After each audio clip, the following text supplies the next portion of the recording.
Giulio Cainarca a tutti coloro che sono all'ascolto di Radio Padania Libera e bentrovati al nostro quotidiano dal lunedì al venerdì, appuntamento con Onda Libera. Prima pagina dell'ANSA che si apre con l'hashtag su Twitter del Premier Renzi, e se non sapete cos'è sono affari vostri, né l'hashtag né Twitter ovviamente, perché bisogna essere al pari con i tempi, svegli, rapidi, smart e sparare un sacco di razzi nel cielo. L'hashtag si chiama La Svolta Buona, capito? La Svolta Buona, con la S davanti. Più soldi in busta paga, positiva Piazza Affari. Più tasse alla finanza che non spaventano i mercati.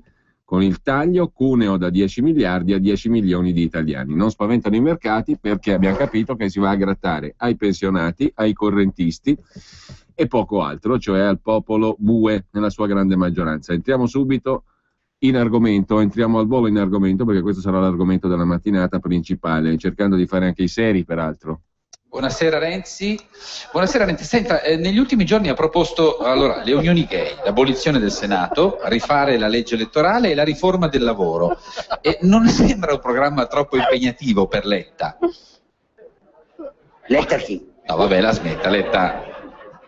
Si è dimesso? Ma no, non si è dimesso Letta, no. Signori miei, Sì? voglio solo spiegare. Sì. Chi l'ha detto che a Natale si deve fermare il politicare del lavorare sul prospettare? Cosa? No, non si è capito. A Natale sì. Non bisogna pandorare, ma ponderare. Ponderare, non pandorare. Non bisogna farsi gli auguri, ma sì. augurarsi di fare. Sì, però tornando a quello che ha detto, alle sue proposte sulle unioni gay, non è d'accordo Alfano. Alfano chi? Vabbè, la smetta con questo giochino adesso, non è che... Si è dimesso Alfano? Ma no. Tra l'altro, guardi, a parte Alfano, ma anche Napolitano, per esempio. Napolitano chi? Ma basta. Si è dimesso Napolitano? Ma no, non si è dimesso. Ma no. L'unico minchione che si è dimesso è Fassino. Sì, comunque. Senta, Florischi. No, vabbè, ma lasci stare. Vabbè, andando alle cose serie, naturalmente questo era Matteo Renzi, cioè Maurizio Crozza. Andando alle cose serie, vediamo allora di tornare un pochino sugli argomenti empirici della giornata. Empirici, che parola grossa di sto periodo. I razzi nel cielo vanno di moda, ma gli argomenti empirici sono un po' più duri da comprendere, perché il popolo va trattato così, come si scrive oggi sul manifesto, dall'hashtag all'asta, alla Vanna Marchi, diciamo così, solo che Vanna Marchi per vendere sale è stata messa in galera, chi vende il fumo diventa premier. Ad ogni modo, tornando alle questioni serie, come dicevamo, allora ci sono alcuni provvedimenti, pochi, che vanno nel segno della precarizzazione, si direbbe da sinistra, del mondo del lavoro, da sinistra, da qualunque parte la si guardi, a dire il vero, del mondo del lavoro, e sono quelli che entrano in vigore subito, il decreto. Tutto il resto, come dire, è mancia, è fuffa, è razzo nel cielo, per usare la felice metafora utilizzata da un uomo di governo molto vicino a Renzi, renzianissimo anzi, l'ex sindaco di Piacenza Reggi, sottosegretario all'istruzione, il quale ha spiegato il modus operandi, la filosofia governativa dei ragazzi della Via Pal al governo, vale a dire sparare razzi nel cielo, che è una metafora perfino elegante per dire ci raccontano un sacco di balle. Quanto alle non balle, sono poche le non balle, cioè le cose concrete approvate ieri, decreto legge che va a toccare la materia dei contratti a termine, cioè il settore del cosiddetto precariato, che riguarda le persone che si affacciano principalmente sul mercato del lavoro, i cosiddetti giovani o diversamente giovani. Ad ogni modo sarà un decreto legge a semplificare i contratti a termine. Oggi, attualmente, dopo le modifiche apportate dal decreto Giovannini, da ultimo, cioè dal governo Letta, è prevista la acausalità. Che significa? Alfa privativo, acausalità, non c'è bisogno della causa, cioè la possibilità per il datore di lavoro di non specificare le motivazioni che lo portano, dal punto di vista tecnico, produttivo, organizzativo, aziendale, a mettere un termine al rapporto di lavoro. Quindi, in pratica, per il primo contratto della durata massima di 12 mesi, fino a ieri, il datore di lavoro non poteva anche, anzi diciamo non doveva precisare le motivazioni che lo portavano a mettere un termine al rapporto, cioè a introdurre un contratto a termine. Questo per il momento valeva soltanto per il primo contratto, durata massima 12 mesi. Col decreto legge approvato ieri dal governo, questo termine si porta a 36 mesi, cioè per 3 anni invece che per 1, il datore di lavoro può semplicemente dire ho bisogno di questo senza specificarne le motivazioni, ho bisogno di questo contratto a termine. Si precarizza insomma il lavoro per 3 anni invece che per 1. Il decreto approvato ieri questo stabilisce e fa così coincidere l'assenza della causale con la durata massima, cioè 3 anni, del contratto a termine. La causale, ha detto il ministro per il lavoro Giuliano Poletti, il quale parla anche a ragion veduta e la questione non è priva di conflitti di interesse. Perché? Perché Poletti rappresenta il mondo delle cooperative, rosse o rosso-bianche che diventino, visto che c'è stata l'alleanza con le cooperative bianche. Comunque tradizionalmente Poletti incarna il mondo delle cooperative cosiddette rosse, emiliano-romagnole e non solo, che sono una potenza economica e che sono anche le organizzazioni datoriali ormai di lavoro, altro che cooperative, che di questi contratti a termine fanno incetta. C'è una grossa polemica in giro nella realtà, o meglio, nella realtà di base. La polemica non si affaccia sulla scena pubblica e sulla scena politica perché si tratta di centri di potere che sono andati al potere con il ministro Poletti, che ne è la rappresentazione matematica, plastica, evidente, chiara, fisica, politica, diciamo, di questo conflitto di interessi enorme. Però le cooperative spesso si servono di contratti precari di questo tipo. E chi è che ti allunga il precariato? Il capo delle cooperative rosse, cioè il ministro del lavoro Giuliano Poletti, il quale ha detto che la causale, cioè il fatto che uno debba giustificare il ricorso al contratto a termine, è il motivo essenziale del contenzioso. Per evitare il contenzioso, togliamola questa causale, ha detto Poletti, e infatti è stata tolta col decreto di ieri. Un favore alle cooperative rosse e non solo cooperative, ma principalmente al settore cooperative, perché se andate in giro quanta gente che lavora nelle cooperative è messa a stecca, a bastone con questa questione dei contratti a termine, che adesso vengono ulteriormente facilitati. Quindi mettiamola anche così, c'è anche questo aspetto, un favore alle cooperative rosse, non rosse e non solo cooperative, ma in primis un favore alle cooperative dal ministro del lavoro, che era il numero 1 delle cooperative medesime fino all'altro giorno. Via anche la pausa di 10 giorni tra un contratto a termine e l'altro, ha detto ancora il ministro Poletti. È una di quelle norme tortura che fa diventare matti e non serve a nessuno. In tal modo si potrà prorogare anche più volte il contratto a termine, a tempo determinato, entro il limite di 3 anni, purché sussistano ragioni oggettive e si faccia riferimento alla stessa attività lavorativa. Sempre sul contratto a termine si introduce poi un limite massimo all'utilizzo, però il limite pende in capo a ciascun datore di lavoro, quindi deregulation, non si potrà eccedere il 20% dell'organico complessivo per utilizzare l'istituto del contratto a termine. Contratti a termine senza causale da 1 anno a 36 mesi, a 3 anni. Poi c'è la norma sull'apprendistato che riguarda sempre i giovani o diversamente giovani e chi si affaccia sul mondo del lavoro. Poteva essere interessante e scopriamo tra l'altro tra le pieghe che i governi finora succedutisi, compresi il draconiano Monti e l'euroincarnazione del governo europeo Monti con la ministra Fornero, erano più garantisti, tra virgolette, del turbo premier dell'hashtag vivente che governa adesso. Il decreto legge varato ieri dal governo in materia di lavoro interviene anche sul contratto di apprendistato.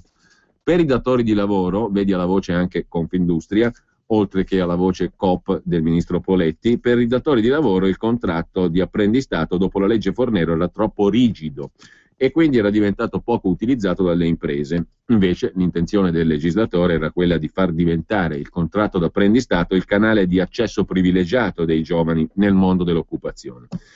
Il ricorso alla forma scritta vale solo per il contratto, chiarisce il decreto fatto ieri dal governo, e il patto di prova deve essere pure scritto, non invece il relativo piano formativo individuale che doveva essere connesso strettamente all'apprendistato. L'apprendista va formato. Inoltre si abrogano i commi della legge Fornero che prevedevano l'assunzione di nuovi apprendisti, che prevedevano norme per l'assunzione di nuovi apprendisti. Quindi vengono eliminate le norme attualmente in vigore della legge Fornero, secondo cui l'assunzione di nuovi apprendisti è condizionata alla conferma in servizio di almeno il 30% degli apprendisti dipendenti. Anche questo era fatto per stabilizzare, per questo dicevo la Fornero, per assurdo, era molto più garantista e lavorista, diciamo così, dell'attuale governo, del capo delle Coop, Renzi e Poletti. Comunque, le norme attualmente vigenti stabiliscono che l'assunzione di nuovi apprendisti è condizionata alla conferma in servizio di almeno il 30% degli apprendisti dipendenti. Deregulation anche qui ha introdotto il decreto di ieri. Sempre sull'apprendistato, però di primo livello, si viene incontro alle esigenze dei datori di lavoro, stabilendo che la retribuzione del giovane apprendista per la parte riferita alle ore di formazione sia pari al 35% della retribuzione del livello contrattuale di inquadramento, cioè meno soldi all'apprendista, stipendi più leggeri. Per il datore di lavoro viene poi eliminato l'obbligo di integrare la formazione di tipo professionalizzante e di mestiere con l'apprendistato di secondo livello con l'offerta formativa pubblica, che diventa un elemento discrezionale. Insomma, anche qui stipendi più leggeri, salta l'obbligo di assunzione, si precarizza, diciamo in sintesi, ulteriormente anche il settore dell'apprendistato, con diminuzione della busta paga dell'apprendista. L'esatto contrario di quel che proponeva il professor Ricolfi con la sua proposta di maxi job. Qui si precarizza sempre più e si vedono meno soldi in busta paga. Un piacere, diciamo, ai padroni, si sarebbe detto una volta, che tempi antichi. Per quanto riguarda poi le altre due norme che sono entrate in vigore col decreto, si riduce la cedolare secca dal 15 al 10% per chi affitta la casa di proprietà a canone concordato, è una scommessa per far riprendere il mercato degli affitti calmierati. E poi c'è una novità sul bonus mobili. La detrazione fiscale al 50% in 10 anni per l'acquisto di mobili o di elettrodomestici torna a essere slegata dal livello di spesa per il recupero edilizio. In poche parole, si può spendere 5.000 euro per ristrutturare casa e 10.000 per i nuovi mobili. Viene eliminata la norma della legge di stabilità fatta dal governo Letta, l'ultima, che vietava alla spesa per i mobili di essere superiore a quella per il recupero edilizio. Per la verità questo limite era già stato tolto dal governo Letta, ma il decreto è decaduto il 28 febbraio, quando a Letta furono fatte le scarpe. In sostanza resta fermo che può ottenere il bonus mobili solo il proprietario o inquilino di un immobile oggetto di interventi di manutenzione straordinaria, restauro o ristrutturazione. Il tetto di spesa per i mobili è di 10.000 euro, il bonus vale per acquisti effettuati entro il 31 dicembre 2014. E qui abbiamo esaurito il capitolo delle cose effettivamente fatte, cioè quelle stabilite per decreto. Entriamo nell'altro settore, quello delle promesse più o meno concrete, e quello dei sogni veri e propri, quello dei razzi sparati nel cielo, per usare l'espressione del sottosegretario Reggi. Andranno all'esame del Parlamento, sono contenuti in disegni di legge, l'ipotesi di estensione degli ammortizzatori sociali ai collaboratori, l'Agenzia Nazionale dei Centri per l'Impiego e i contratti con tutele crescenti, entro luglio la questione dei debiti della pubblica amministrazione, pagamento degli arretrati alle imprese. Elenco solo i titoli perché qui è inutile andare nel dettaglio, visto che il tutto sarà affidato a disegni di legge, quindi stiamo parlando di cose ipotetiche. Ci siamo soffermati un pochino, anche in maniera, come dire, un po' più analitica, sulle cose già decise, appunto i contratti a termine, l'apprendistato, gli affitti e la cedolare secca, il pacchetto casa, cioè il bonus mobili, perché sono cose decise ieri. Tutto il resto è promessa, affidata a futuri disegni di legge, come nell'ipotesi appunto dell'estensione degli ammortizzatori sociali, dell'Agenzia Nazionale dei Centri per l'Impiego, dei contratti con tutele crescenti, dello smaltimento degli arretrati di pagamento alle imprese da parte della pubblica amministrazione dello Stato. Grosso capitolo, lì le cifre variano da 60 a 120 miliardi, tanto per essere italianamente precisi, però sono cifre grosse, cioè quello che lo Stato e la pubblica amministrazione deve pagare alle imprese fornitrici. Si vedrà il perno e la Cassa Depositi e Prestiti, c'è un brutto profumo che significa mettere le mani sul risparmio postale degli italiani, ma staremo a vedere perché è tutto un si dice per ora, così come è un si dice la riforma costituzionale, il Senato, il non Senato, il bicameralismo perfetto da superare, le materie concorrenti, cioè la distruzione di quel poco di federalismo che era stato introdotto nel 2001 e mai utilizzato, peraltro mai sfruttato.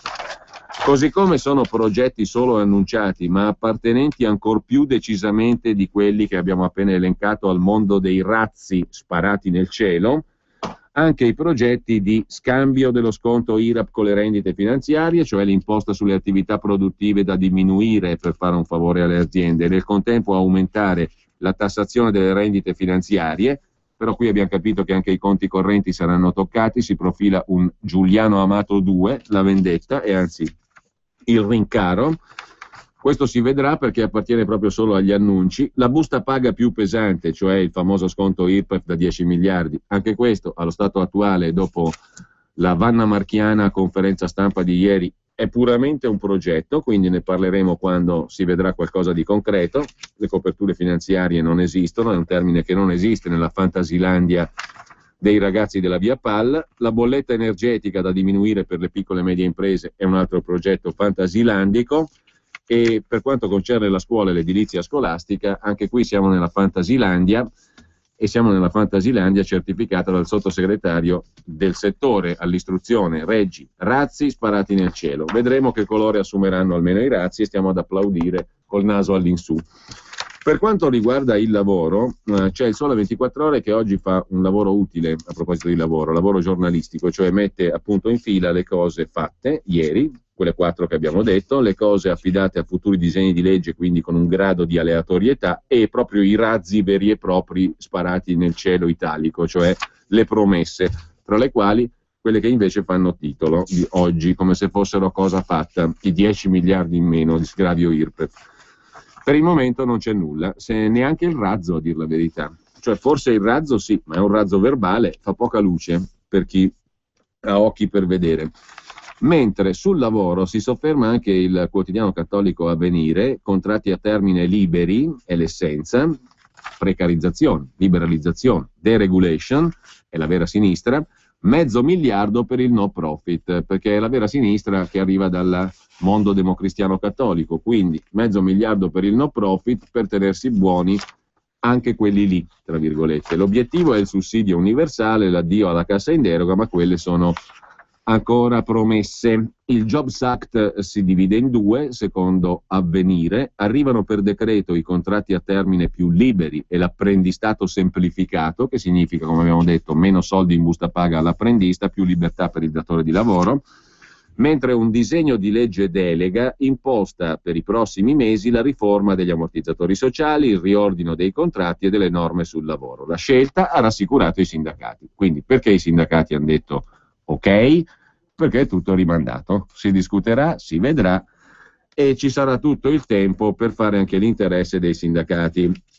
La scelta, diciamo così, di affidarsi a disegni di legge delega e quindi rimandare tutto al futuro ha rassicurato i sindacati che avranno più tempo per cercare di condizionare il governo. Il ministro Poletti ha anticipato alcuni elementi decisivi delle nuove tutele, eccetera, eccetera. Poi c'è il 500 miliardi promesso per il settore del non profit, che è un'altra delle promesse finalizzate ad avere supporto da una determinata categoria o settori o strati sociopolitici. Bene, pubblicità e poi proseguiamo, tornando un pochino sul tecnico, perché quando si tratta di capire, e le poche cose che si sono capite, come è costretto ad ammettere perfino l'editorialista del Corriere della Sera, le poche cose che si sono capite hanno a che fare con un aumento della tassazione in alcuni settori, per esempio il risparmio. Non ti tocco i titoli di Stato. Peraltro io non so, forse sono un campione non rappresentativo, lo sarò di sicuro, però non ho tanti amici e conoscenti che hanno investito in titoli di Stato. Ne conterei forse sulle dita di una mano, ma faccio fatica a trovare un dito di tutte e due le mani. Quindi non so quanta gente ha investito in titoli di Stato, però tutti hanno il conto corrente, tutti. E guarda caso anche il conto corrente entra nella nuova tassazione prospettata delle cosiddette rendite finanziarie, cioè tirati via i titoli di Stato, chiunque abbia dal conto corrente a qualsiasi altra forma di deposito del suo proprio personale quattrino, verrà rincarata l'aliquota che grava sul suo proprio personale quattrino, compreso il conto corrente. Sole 24 Ore dedica a questo un articolo che poi vediamo di approfondire un po'. Hai mai sognato di ascoltare la radio con un suono perfetto? È arrivata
www.sinistra.org.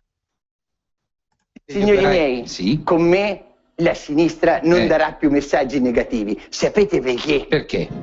No, anche la musichina Negare è annegare il dialogare. E annegare? Battere i braccioli del positivare. I braccioli? Per galleggiare nel giallo mare dell'amare. Ma cosa ha detto? Che cazzo ne so. Però fa tanto venire il brividino. Sì, brividini, certo. Perché, signori miei, Sì. io voglio dire solo questo. Cosa? Basta parlare di crisi, Sì? è il momento di parlare di Cosa? Grease. Ma no, ma non trasformi. Ho preso il PD, Ma ho no. preso il PD. Il paese non è un musical. Ho preso il Ma PD, che ho preso il PD. sì. Da lunedì Sì, ma la smetti. ce la dici, Ma no. ci arrivati. Ho preso il PD, ho preso il PD. Ho preso il PD e da lunedì c'è la DC. Torniamo alle cose serie, molto serie, perché riguardano la saccoccia nostra. La stretta fiscale sulle rendite finanziarie. Da maggio, ha detto il premier della Via Pal, la tassazione del 20% salirà al 26% per sostenere il taglio IRAP del 10% alle imprese. È lo scambio, come si dice, IRAP diminuita alle imprese e conto corrente più tassato ai cittadini, perché questo significa anche ciò che ha detto ieri Renzi. Per il momento anche questo è un annuncio e peraltro è uno di quegli annunci che, riguardando la saccoccia del cittadino, hanno ampia probabilità di tradursi in fatto. C'è un quadro interessante di riassunto sul Sole 24 Ore di oggi che raffronta l'attuale percentuale di tassazione sui proventi dei principali prodotti finanziari e quella prevista in base agli annunci del governo. Cosa vuol dire? Vuol dire che oggi, per esempio, il conto corrente ha un'aliquota fiscale del 20%. Con il governo di Fantasilandia, in questo caso però la fantasia diventa realtà molto probabilmente, si passerà alla tassazione del conto corrente al 26%, il conto di deposito dal 20 al 26%, i certificati di deposito dal 20 al 26%, titoli di Stato rimangono uguali, le azioni italiane dal 20 al 26%, le azioni di società estere pure, le obbligazioni italiane ed estere dal 20 al 26%, così come i fondi italiani o i fondi dell'Unione Europea o di paesi in lista bianca, cioè non in lista nera, passano al 26%, le gestioni individuali patrimoniali, insomma tutto ciò che può essere catalogato come forma di risparmio, neanche risparmio, ma semplicemente e nemmeno di investimento, ma o investimento o risparmio, e la forma cautelativa massima, la cosa più normale è il conto corrente. Il conto corrente ce l'hanno milioni di persone e quindi sono soldi comunque. L'aliquota passa dal 20 al 26%. Ripeto, conti correnti inclusi e tutto il resto esclusi i titoli di Stato. Una stretta fiscale sulle cosiddette rendite finanziarie.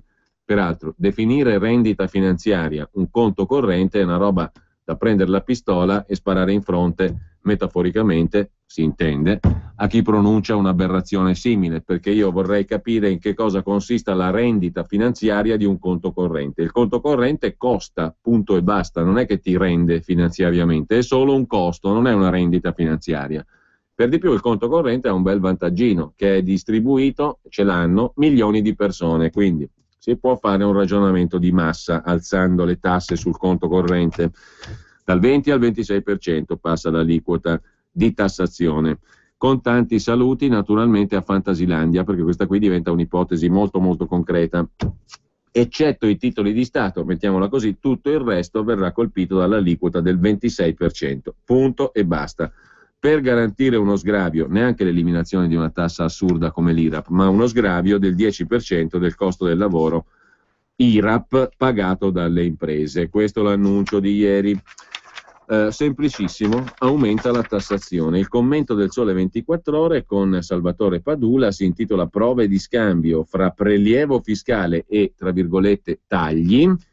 Il derby tra IRPEF e IRAP finisce 4-1, 10 miliardi di euro promessi per alleggerire le buste paga dei lavoratori dipendenti, 2 miliardi e mezzo destinati alla futura riduzione IRAP. In ogni caso, nel giorno in cui il Presidente del Consiglio ha annunciato l'impegno del governo a ridurre il cuneo sul lavoro, misura che dovrebbe diventare operativa dal 1 maggio, È l'aumento delle rendite finanziarie a rappresentare la vera sorpresa in campo fiscale. Il balzo dell'aliquota su interessi, plusvalenze e dividendi dall'attuale 20 al 26%, e anche in questo caso si tratta di un annuncio, la decorrenza dovrebbe essere sempre quella del 1° maggio, garantirebbe i 2 miliardi e mezzo all'anno necessari per coprire il taglio dell'IRAP. Quindi anche dal conto corrente arriva la risorsa per il taglio del 10% dell'IRAP, del costo del lavoro IRAP pagato dalle imprese. Vedremo naturalmente, perché al momento non c'è nulla di concreto, come i testi di legge, sempre più complessi delle sintesi che si utilizzano nelle slide in conferenza stampa, tradurranno in misure concrete i 3 pilastri su cui poggia la svolta di cui ha parlato Renzi. Effettivamente l'intervento sull'IRPEF è di entità significativa, scrive il commentatore del Sole 24 Ore, sull'IRAP arriverà una riduzione di prelievo che è il 10%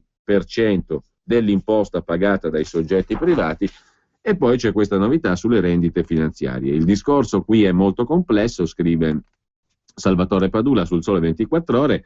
Da un lato il governo dice che l'aumento dell'aliquota al 26% non verranno toccati i titoli di Stato, si giustifica alla luce del prelievo applicato negli altri paesi europei, ma in realtà sappiamo che confrontare i sistemi di tassazione delle rendite non è niente affatto semplice, perché per esempio se da un lato è vero che la nostra aliquota del 20% è più bassa generalmente di quelle adottate all'estero, è anche vero che altri paesi applicano sistemi di esenzione per i piccoli risparmiatori che consigliano, ai fini del confronto, di non considerare solo il livello del prelievo, ma le caratteristiche del sistema di tassazione, che è come dire, è vero che formalmente le aliquote saranno diverse negli altri paesi, ma complessivamente il risparmio viene tassato molto di più in Italia, e lo sarà ancora di più con la manovra Renzi, senza dire che il riferimento al nostro attuale 20% è fuorviante, esiste la Tobin tax sulle transazioni, e tutti i risparmi sono soggetti anche alla mini patrimoniale introdotta da Monti, cioè l'imposta di bollo conservata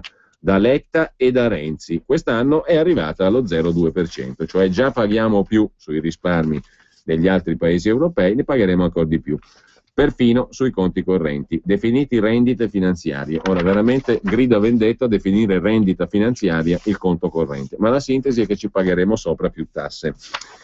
Da un punto di vista politico, e qui passiamo agli altri quotidiani che oggi non abbiamo fatto in tempo a citare in rassegna stampa, ma la lettura dei giornali di oggi va fatta, tra le righe e anche direttamente nelle righe. Comunque il Fatto Quotidiano interpreta i razzi nel cielo, perché è diventato la testatina nella parte alta della pagina anche del Fatto Quotidiano. Giusto, perfetta scelta editoriale secondo me, perché l'ha detto il sottosegretario Reggi, renzianissimo. Questo qui, Presidente del Consiglio, non fa altro che lanciare razzi nel cielo. Al popolo si vede che piacciono i razzi nel cielo, non lo sappiamo perché non è stato votato, non è passato attraverso il crogiolo elettorale il governo della via Pal, però a quanto pare tutti i mezzi di informazione fanno a gara a dirci che al popolo piace. Il popolo suddetto è un'entità talmente astratta che è impossibile verificarne gli umori, quindi va tutto bene. Razzi nel cielo è la testatina del Fatto Quotidiano. Lettura politica della giornata di ieri e della conferenza stampa Vanna Marchiana, la promessa 1.000 euro in più, ma per vincere le europee.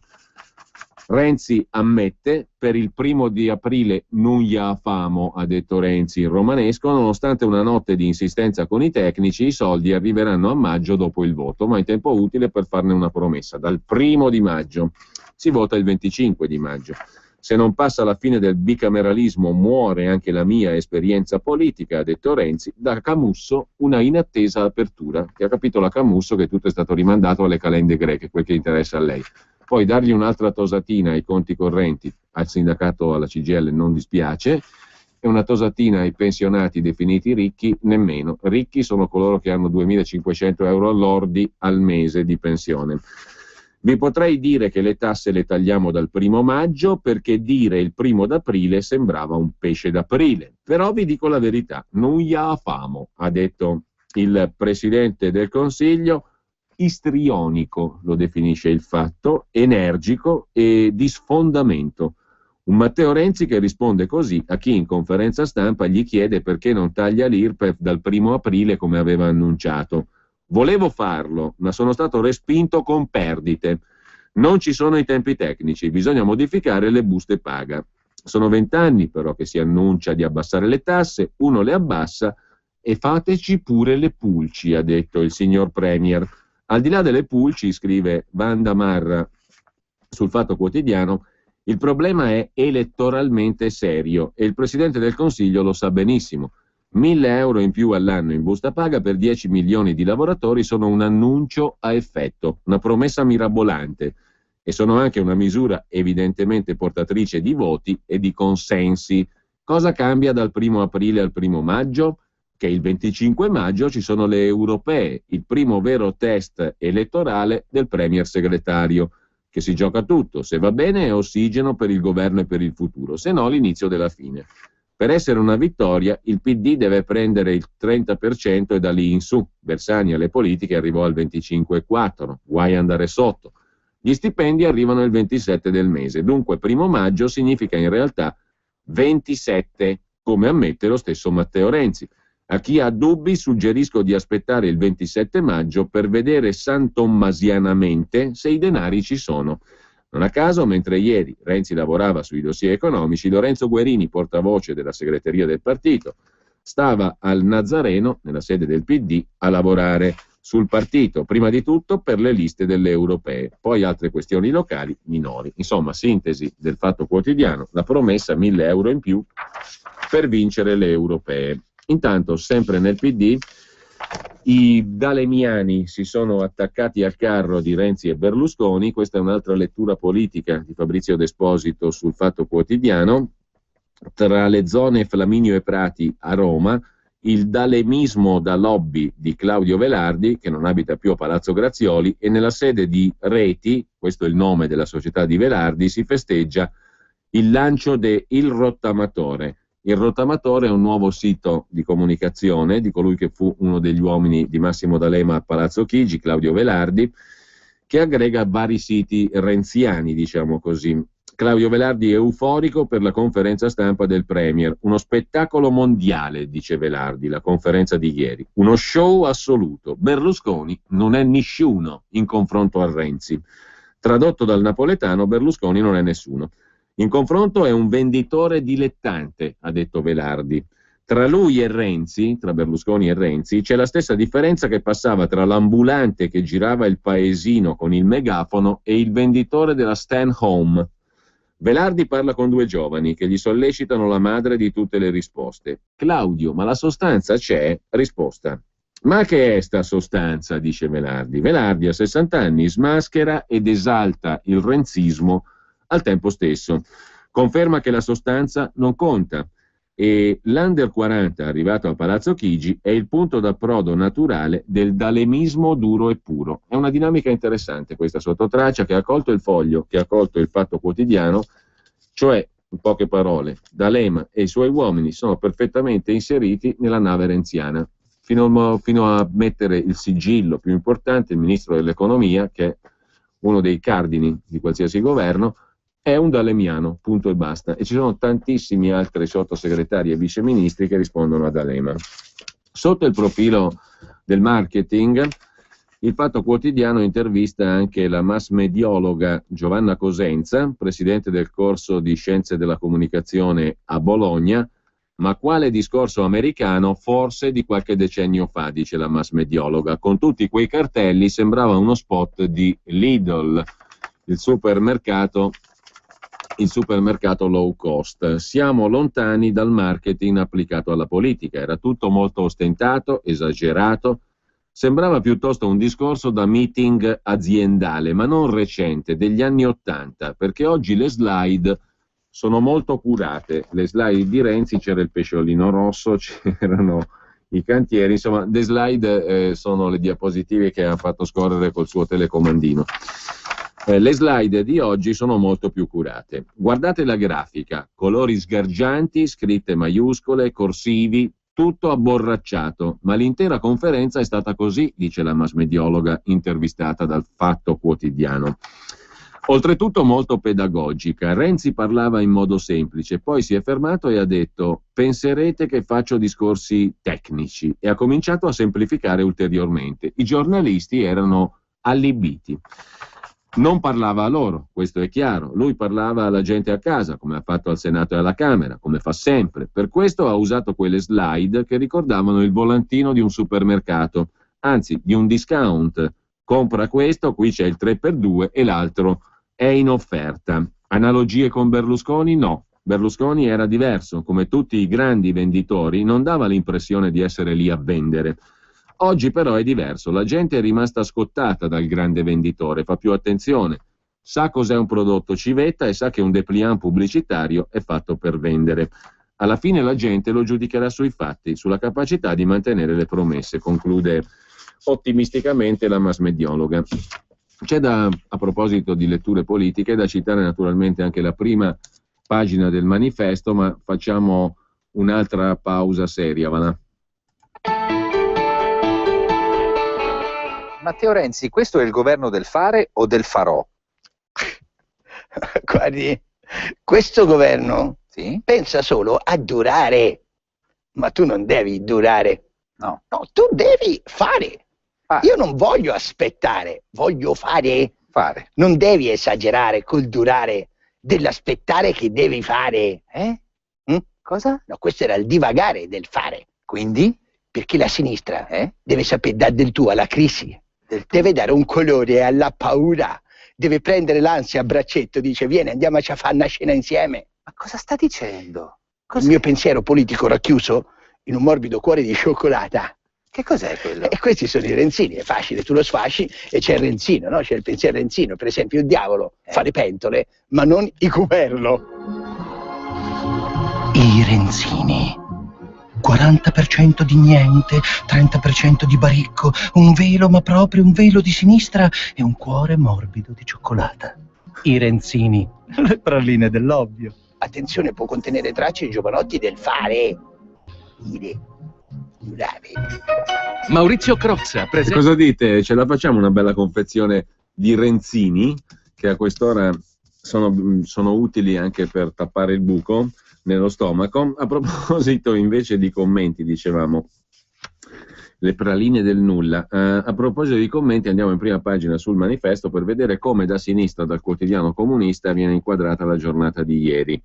Il Senato cangiante e le diapobugie è il titolo del primo pezzo di Andrea Fabozzi. Le slideshow, venghino signori venghino, è il secondo pezzo di commento in prima pagina sul manifesto a firma di Micaela Bongi, e il terzo pezzo, quello di Roberto Romano, presi per il cuneo, perseverare è diabolico. Andiamo con ordine. È l'ultima occasione del paese e rischiamo di perderla, scrive Andrea Fabozzi. Renzi lo pensa di se stesso, o almeno lo dice, e ieri nel carosello di diapositive ha infilato una minaccia o una promessa. Se non si fa la riforma del Senato lascerà la politica. Ora si può sospettare che se è costretto a ricatti del genere deve essere già in difficoltà. Il modo in cui è passata la legge elettorale alla Camera può confermarlo, e così il pensiero di quel che succederà al Senato. Ma se mette sul piatto la sua carriera dovrebbe avere un'idea precisa della riforma costituzionale, e invece non ce l'ha un'idea precisa. Il Presidente del Consiglio ieri ha presentato una bozza di disegno di legge. Non se l'è sentita di scavalcare il Senato, anche sulle regole per la sua autodistruzione. Accetterà osservazioni e proposte, ma solo entro i prossimi 15 giorni. La proposta che ha fatto è clamorosamente diversa da quella che si è fatto votare dalla direzione del PD poche settimane fa. Allora era il Senato quasi esclusivamente dei sindaci. Adesso sarà composto per metà da consiglieri regionali e presidenti di regione, più i sindaci e gli ex sindaci, che saranno votati dagli altri sindaci della regione, più i senatori a vita come oggi, ma moltiplicati per 4, tutti cooptati, nessuno eletto dai cittadini per rappresentare la nazione. Bel modo di avvicinare elettori e palazzo, scrive sul manifesto Andrea Fabozzi. Il buffo è che questi signori, senza mandato popolare, avranno funzioni pienamente legislative su dettagli tipo la Costituzione, i trattati europei e anche le leggi che decideranno di richiamare dalla Camera bassa, la Camera dei Deputati. Questi sindaci e presidenti di regione e consiglieri regionali dovranno fare il doppio lavoro, ma non saranno pagati per questo. È l'unica cosa che Renzi ha tenuto ferma nella sua proposta. Ed è quella che considera decisiva più di ogni dettaglio costituzionale. Non pagheremo più lo stipendio ai senatori, ha detto il Premier. Ovviamente il costo del funzionamento del palazzo resterà tutto, anzi potrebbe crescere, visto che i politici col doppio mandato avranno bisogno di rappresentanti fissi a Roma per seguire i dossier. Gli slogan però non si occupano dei dettagli. Naturalmente si può deridere o prendere sul serio la propensione di Renzi a presentare se stesso come l'ultima chance dell'Italia. E di fronte al fedelissimo Nardella, in favore del quale ha abdicato a Firenze, che alla fine della conferenza stampa di ieri ha marinettianamente paragonato il suo capo alla scintilla, ognuno è libero di ridacchiare o preoccuparsi. Tuttavia, alla corrispondenza tra la realtà e gli annunci bisogna fare la fatica di applicarsi. Ieri il Consiglio dei Ministri non ha approvato un provvedimento che abbasserà l'IRPEF a chi ha redditi fino a 1.500 euro netti al mese. Ha approvato una relazione di Renzi che ha spiegato che lo si potrà fare a partire da maggio. Ieri il Presidente del Consiglio ha detto che la legge elettorale approvata alla Camera ha 5 punti di forza. Primo, non più larghe intese. E non è così, scrive Andrea Fabozzi sul Manifesto, perché l'Italicum si occupa solo della Camera. Fintanto che il Senato non cambia, se e quando il Parlamento sarà eletto per metà col sistema proporzionale, e dunque le larghe intese non si possono escludere.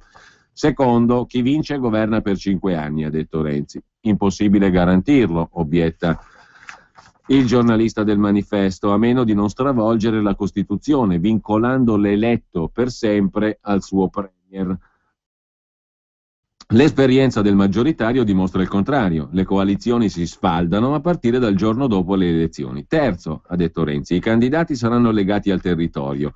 Anche questo non è vero, perché la lista bloccata, il riparto nazionale e il famigerato algoritmo consentono che col voto di un elettore calabrese venga eletto un candidato in Emilia, in una lista che magari ha preso meno voti di quella calabrese. Quarto e ultimo, stop al ricatto dei piccoli partiti, ha detto Renzi. Falso anche questo, nasceranno anzi partiti piccolissimi per aiutare le coalizioni a raggiungere i quorum.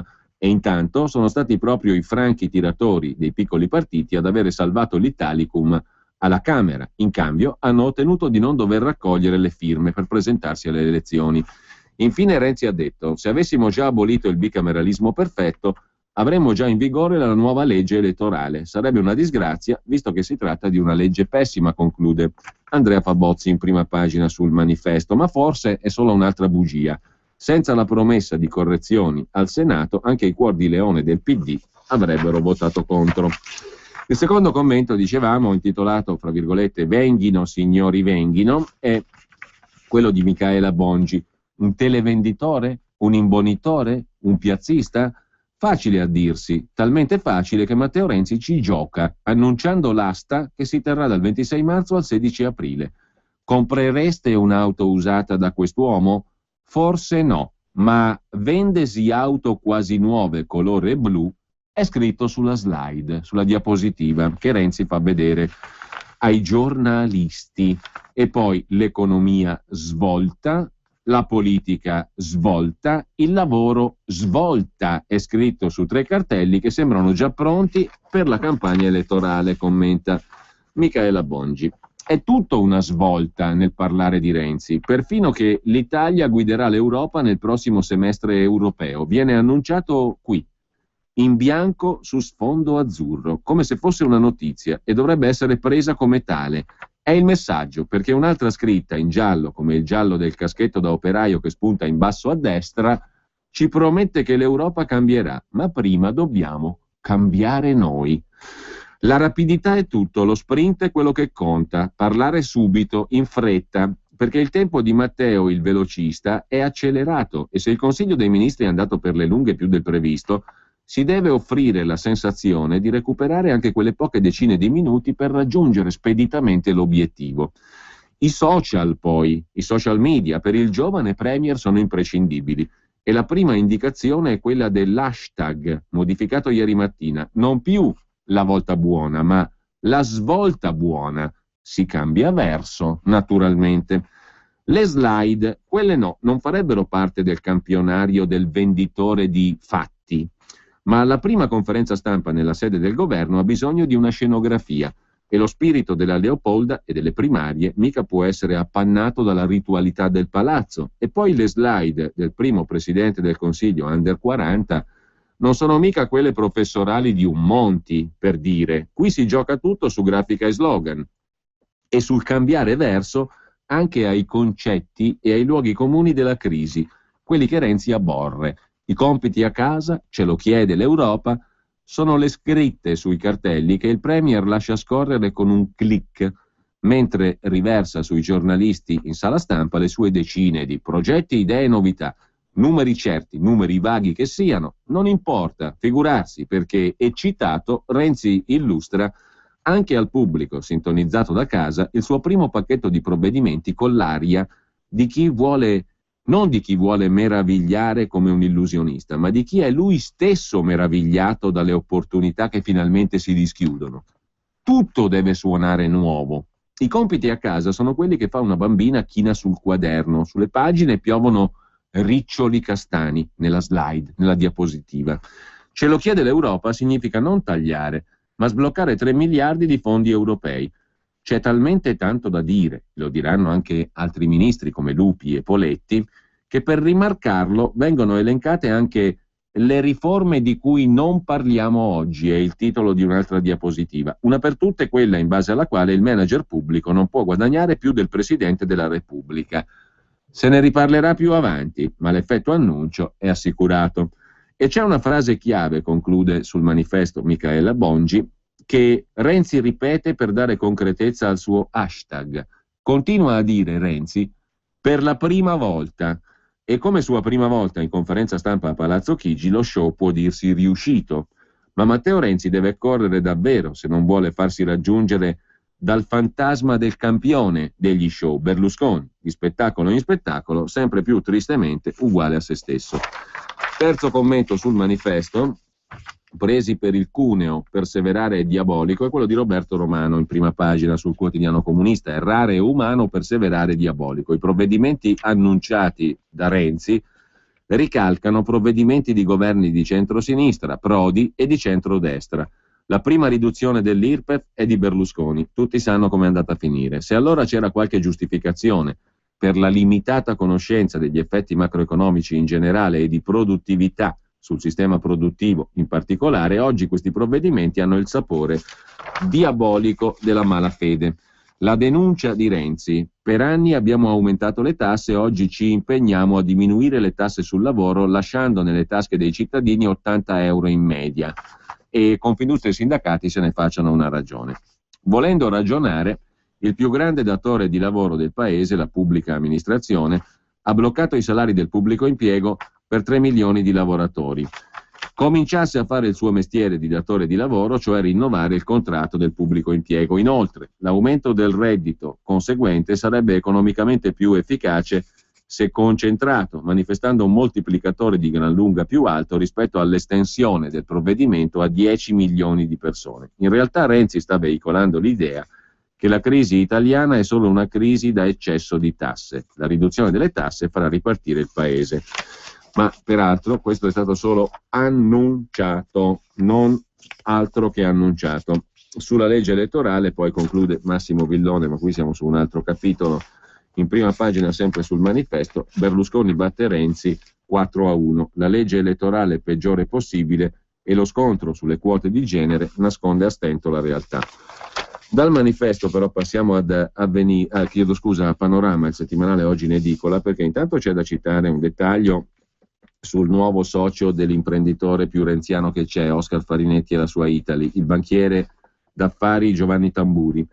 Il fiuto per annusare le aziende del Made in Italy non gli è mai mancato. Negli anni '80 era al vertice di Euromobiliare, una delle prime banche d'affari private d'Italia, ma la consacrazione per Gianni Tamburi è arrivata il 10 di marzo con l'acquisto, insieme col forfiore delle famiglie dell'imprenditoria tricolore, del 20% di Italy da Oscar Farinetti, il guru della nuova ristorazione e della distribuzione di prodotti di qualità. che ha aperto negozi tra Italia, Stati Uniti, Asia, ora punta alla borsa e all'espansione globale.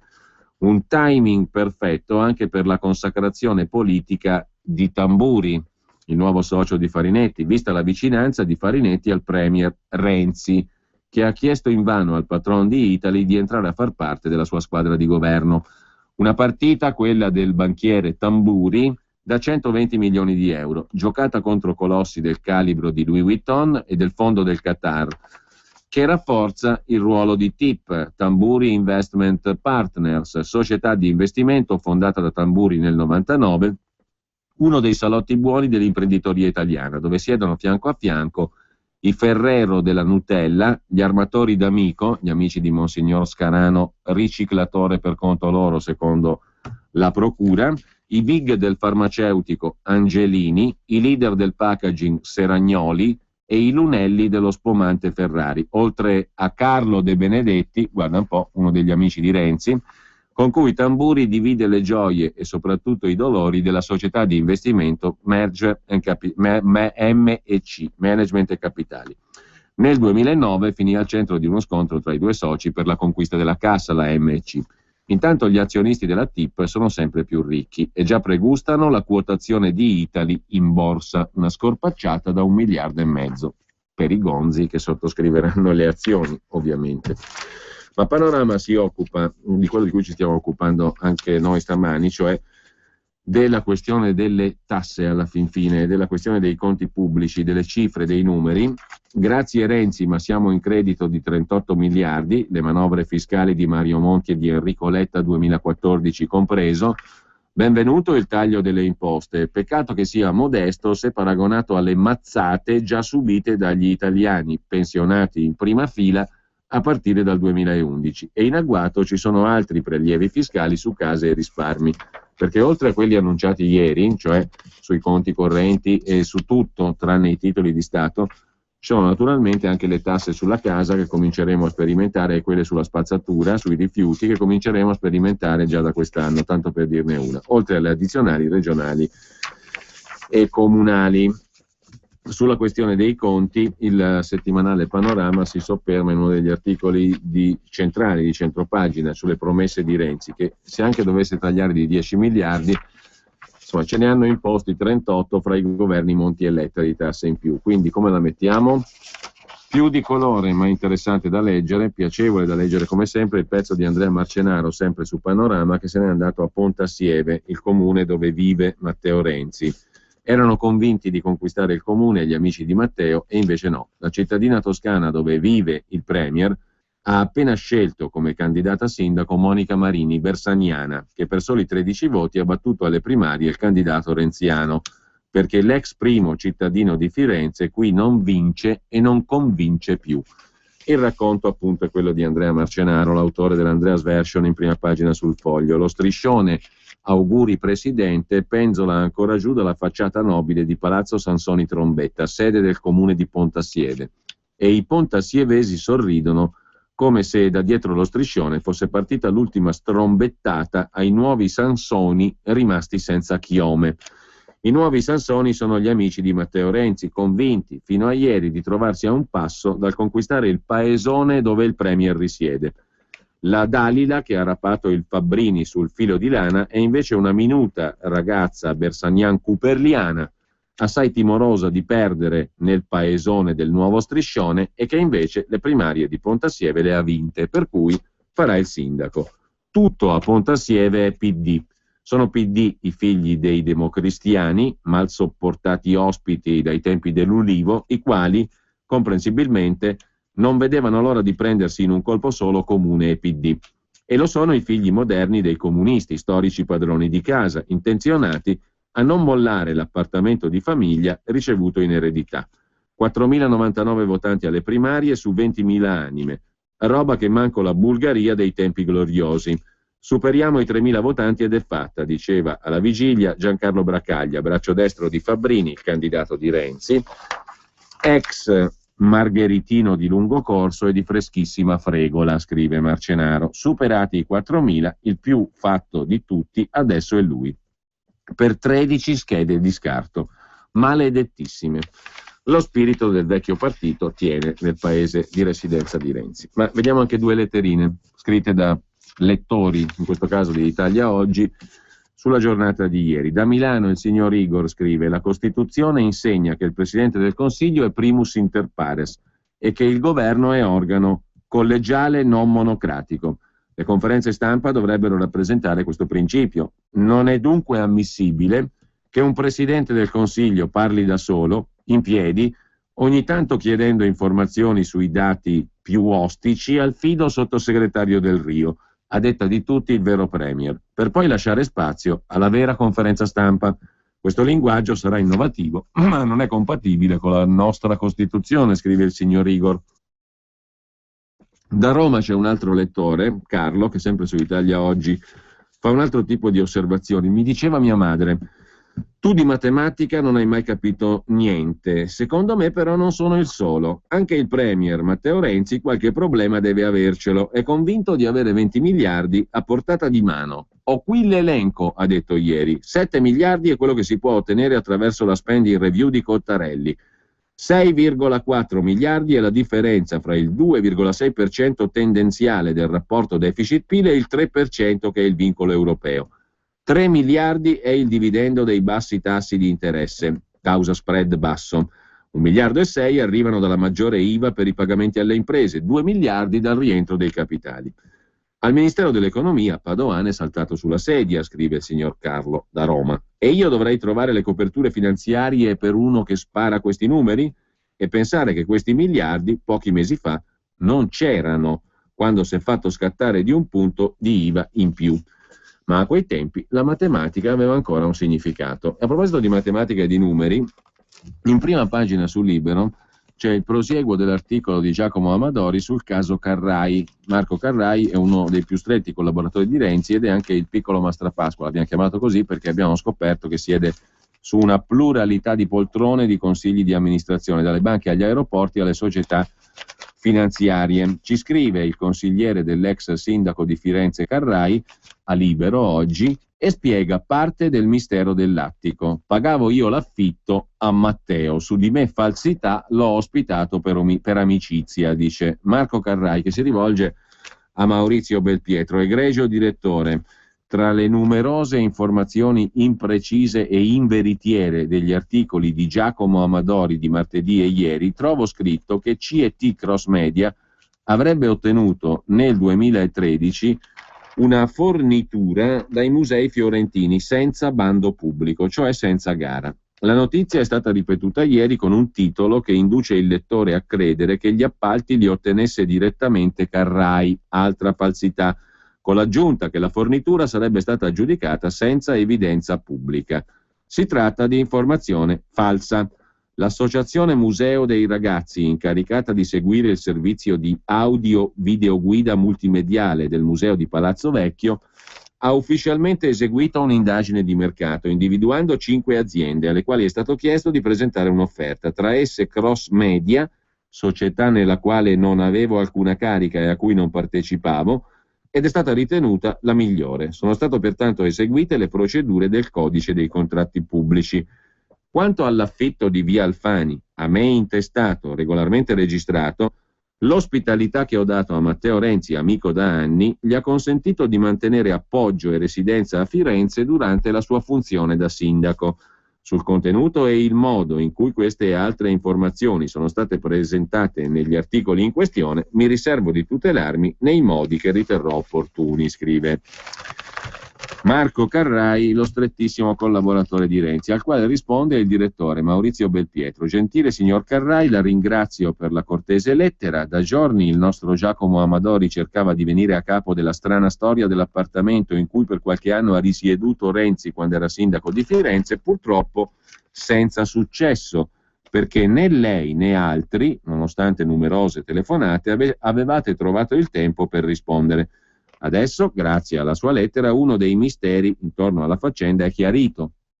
L'affitto dell'abitazione di via Alfani non era pagato da Matteo Renzi, che pure vi aveva trasferito la residenza, ma da lei. Nella lettera lei scrive: gli ho dato ospitalità essendo l'ex sindaco un mio amico da anni. Tutto chiarito? Sì e no, scrive Belpietro. È chiaro che a pagare era lei, ma non è chiaro perché lei abbia voluto affittare un appartamento per poi darlo a titolo gratuito a un amico. Quella casa non era la residenza ufficiale sua, né i vicini l'hanno mai vista lì, né vi ha risieduto quando Renzi ha deciso di lasciare l'alloggio e di spostare la residenza soltanto dopo che qualcuno cominciò a far domande riguardo al fatto che aveva lasciato Pontassieve per Firenze. Dunque, perché gli ha affittato l'appartamento? Generosità nei confronti di un amico? Ma lei, oltre a essere un uomo molto vicino a Renzi, è anche uomo d'affari, un manager, o meglio, lo è da qualche anno, dopo aver lasciato la politica attiva. Secondo quanto ha scritto mesi fa l'Espresso, da quando nel 2009 l'amico Matteo è diventato sindaco, Carrai non si è più fermato, divenendo amministratore delegato di Firenze Parcheggi, una società partecipata dal comune guidato da Renzi, membro dell'ente Cassa di Risparmio di Firenze, Carrai sempre, presidente dell'aeroporto di Firenze e azionista di una società con Paolo Fresco che si occupa di un progetto immobiliare con appartamenti, resort e beauty farm a Greve in Chianti. Paolo Fresco è l'ex amministratore della Fiat e supporter renziano. Perché un uomo d'affari, oltre che manager di una società partecipata dal comune di Firenze, pagava l'affitto di un appartamento dato in uso al sindaco di Firenze? A lei sembra una cosa ordinaria che un imprenditore, per quanto amico, si faccia carico del canone di locazione di una persona che ricopre incarichi pubblici e per di più lo faccia mentre è presidente di una società partecipata dallo stesso comune guidato dalla stessa persona che usufruisce dell'alloggio gratis? Non lo diciamo per malizia, conclude Belpietro, ma ricordando che negli anni scorsi altri uomini con incarichi pubblici hanno passato guai per vicende legate ad affitti e appartamenti. Ci farebbe piacere che lei fugasse ogni ombra, chiarendo che la storia della casa di Via Alfani è limpida come l'acqua dell'Arno. Del resto, anche ieri il Presidente del Consiglio ha rimarcato la necessità di essere trasparenti. È chiedere troppo che analoga trasparenza venga adottata per una storia di case, affitti, amici molto stretti, rendendo pubblico il contratto di quell'alloggio e chiarendo i motivi di quella residenza? Attendiamo risposta. Il terzo pezzo, naturalmente, è quello del giornalista autore degli articoli sulla casa di Firenze. Il mistero della residenza fiorentina del premier Matteo Renzi, scrive Giacomo Amadori, ha trovato risposta a un importante interrogativo. Chi ha pagato l'affitto di casa Renzi? Si tratta del suo amico, consigliere e finanziatore Marco Carrai, 39enne di Greve in Chianti, dove risiede. Carrai, in una lettera inviata al direttore Belpietro, scrive: quanto all'affitto di Via Alfani, a me intestato e regolarmente registrato, l'ospitalità che ho dato a Renzi, amico da anni, gli ha consentito di mantenere appoggio e residenza a Firenze durante la sua funzione di sindaco. Bisogna precisare, scrive Amadori, che non esiste alcuna legge che costringa un sindaco a risiedere nella città che amministra, soprattutto quando la villetta dove vivono moglie e figli dista da Palazzo Vecchio, sede del comune di Firenze, pochi chilometri. Secondo un noto sito internet, per percorrere i 19 chilometri che separano Piazza della Signoria da Via del Capitano a Pontassieve si impiegano 3,42 euro di carburante e 41 minuti di tempo. Uno sforzo sopportabile anche per un pendolare VIP. Eppure Renzi, divenuto sindaco, il 1° ottobre 2009 trasloca al prezzo di 1.000 euro al mese in una mansarda a 400 metri dal suo ufficio. La cifra diventa insostenibile per il suo bilancio familiare visti i mutui da pagare, lo stipendio di 4.900 euro netti al mese e la condizione di lavoratrice precaria della moglie Agnese. Patemi che confida ai padroni di casa prima di andarsene. E cosa fa allora Renzi? Torna nella sua villetta di Pontassieve? Assolutamente no. Si trasferisce a 1 chilometro da Piazza della Signoria in un attico di 5 vani. Casa perfettamente ristrutturata, con travi a vista, soppalco in legno e vista su Firenze. Un appartamento dove l'attuale Presidente del Consiglio resta per 34 mesi, dal marzo 2011 al gennaio 2014, giorno in cui escono su internet le prime malevole indiscrezioni sulla sua residenza. Interpellati da Libero per giorni, né il proprietario della casa, l'imprenditore Dini, né Carrai hanno voluto dire a chi fosse intestato il contratto d'affitto, né chi pagasse l'affitto. Ora Carrai ammette che Renzi era suo ospite, ma non dice se quella fosse la sua abitazione o se sia stata appositamente affittata per dare un tetto al povero Matteo. Interrogativi che gli abbiamo posto via email senza risposta. Qualcuno obietterà che non c'è niente di male a dare ricovero a chi non se lo può permettere, ma è altrettanto vero che la questione diventa scivolosa se l'affittacamere prima e dopo ottiene incarichi pubblici, nomine e appalti dall'amministrazione guidata dall'ospite. Bisogna infatti ricordare la storia di Carrai. Oggi è riconosciuto come il principale procacciatore di finanziamenti di Renzi, ma i suoi esordi furono diversi. La Corte dei Conti, sentenza 2011, contesta i profili professionali di alcuni collaboratori di Renzi ai tempi presidente della provincia, tra i quali quello di Carrai, chiamato nel 2004 a coordinare lo staff di Matteo Renzi. I giudici contabili mettono in evidenza che l'allora 29enne Carrai indica la mera qualità di iscritto alla facoltà di economia e commercio, mentre ai dirigenti è chiesta la laurea. Da lì in poi il cursus honorum di Carrai decolla. Dal 2005 al 2010 è amministratore delegato di Florence Multimedia, una task force comunicativa della provincia voluta da Renzi, sotto indagine oggi alla Corte dei Conti. Dal 2009 all'ottobre 2013 è amministratore delegato di Firenze Parcheggi, controllata al 49,4% dal Comune.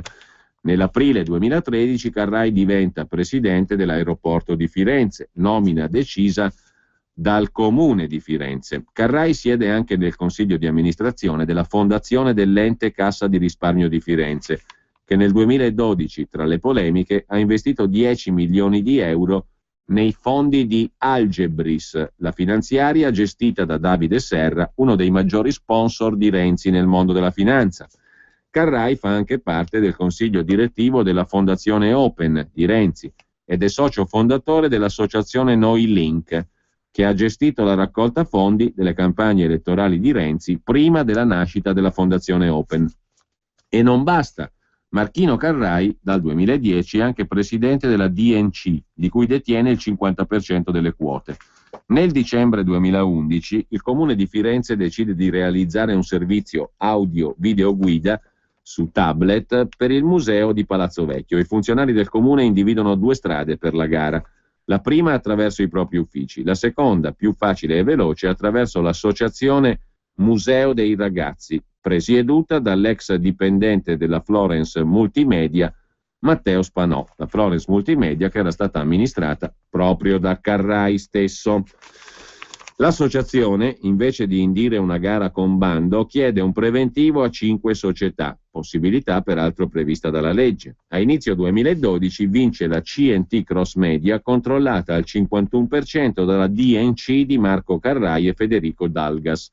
Carrai, dal 2013 presidente anche di CNT Cross Media, sostiene che l'affidamento fu regolare. È certamente vero. Va sottolineato però che recentemente il Ministero dei Beni e delle Attività Culturali ha deciso di indicare come prassi per la concessione di servizi museali la gara con bando, a discapito della procedura con richiesta di preventivi, considerata poco rispettosa della concorrenza. A maggior ragione se a vincere è la società controllata dall'amico da anni e affittacamere del committente. Così scrive Amadori. Chiedo scusa. Sulla questione della casa poi c'è da dire prima casa, seconda casa, residenza.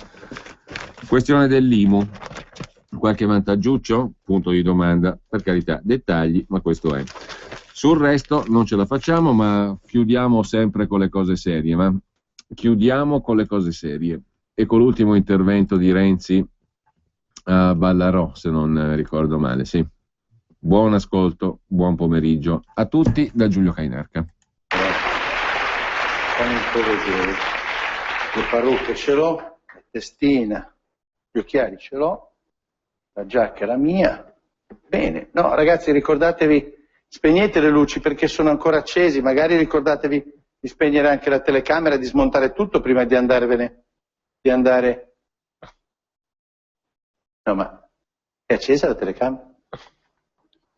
Ma Giova, sei lì? Ma cosa ci fai ancora lì, Giova? Ma c'è ancora Ballarò? Giova, io sono passato solo per prendere la mia roba. Pensavo che con Renzi Ballarò chiudesse d'ufficio. Ma cosa ci avete ancora da discutere? Giova!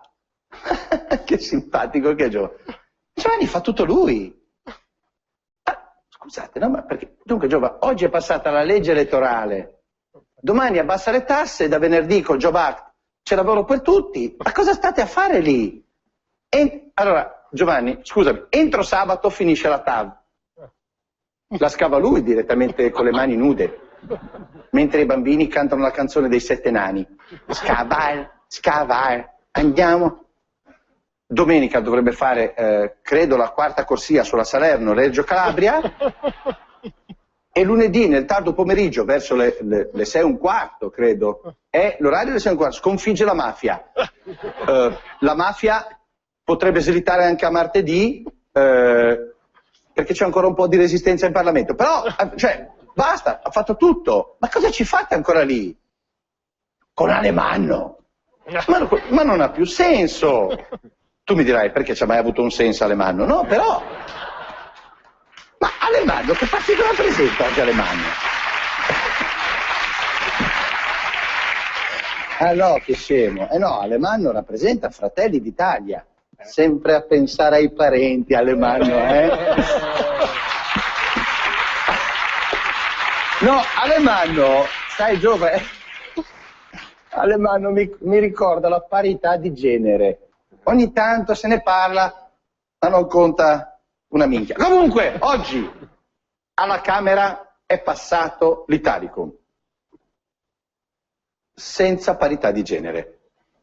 Cioè, le quote rosa non sono passate. Cosa ci aspettavamo? Vi pare che un Parlamento a maggioranza maschile voti per la parità di genere? Sarebbe come vedere una zanzara che si fa un selfie con uno zampirone. Dai. Una deputata del PD, Giova, Giuditta Pini, ha scritto: spero che lo spirito di Lorena Bobbitt accompagni i colleghi che hanno bocciato l'emendamento. Per chi non se lo ricordasse, Lorena Bobbitt è quella che ha tagliato il pene al marito.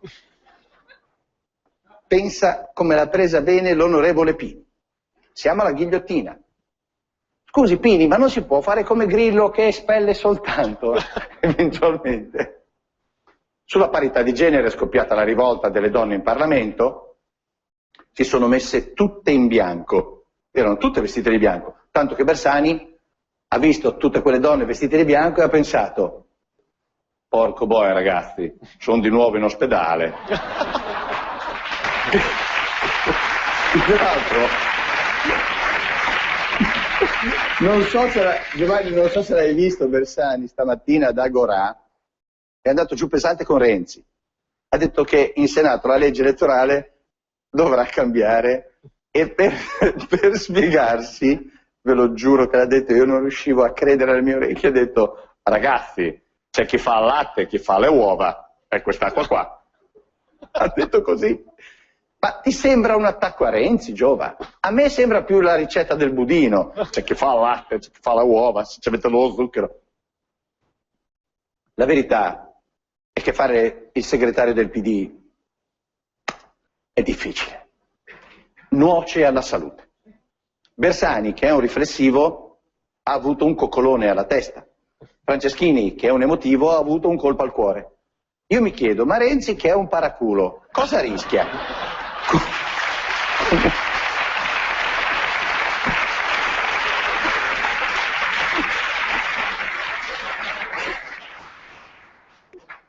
Comunque Renzi, va detto, le sue responsabilità se le prende. Domenica è stato chiarissimo, ha detto: o cambio il paese o vado via. Ma come vai via? Dove cazzo vai? Oh! A Firenze c'è stato il panico, e fa: oddio, tornerà mica qui?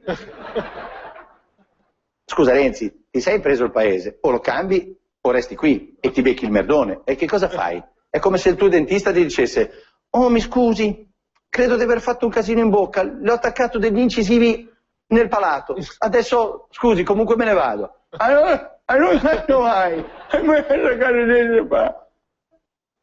A proposito di incisivi, scusate, perché per caso Ecco, devo mettere via uno scatolone. Ne ho 2 qui, di incisivi. Ho anche la parrucchietta qua. Buonasera Presidente Renzi, buonasera. Oggi è passato l'Italicum ma senza parità di genere. C'è un po' di mal di pancia. Sa perché rido? No, infatti, non si capisce perché. A lei piace Paperino? Paperino?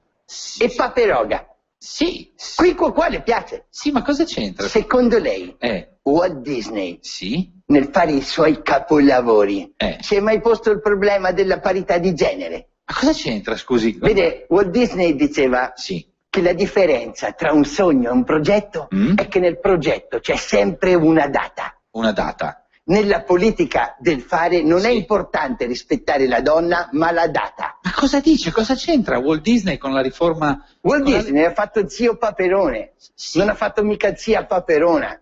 Vabbè, ma... Nonna Papera c'è, ma faceva le torte. Sì, ma... Non faceva la sindaca di Paperopoli. Vabbè, ma sono fumetti quelli, non... Quello ricco era zio Paperone. Sì, va bene. Quello fortunato era Gastone. Sì. Quello simpatico era Paperino. E quindi? Lo ripeto per tutte le senatrici del PD. Cosa? Nonna Papera faceva le torte. Sì, ma comunque le donne del PD ci sono rimaste male, eh. Bene, perché non è più tempo di quote rosa, No? ma di quote rosica.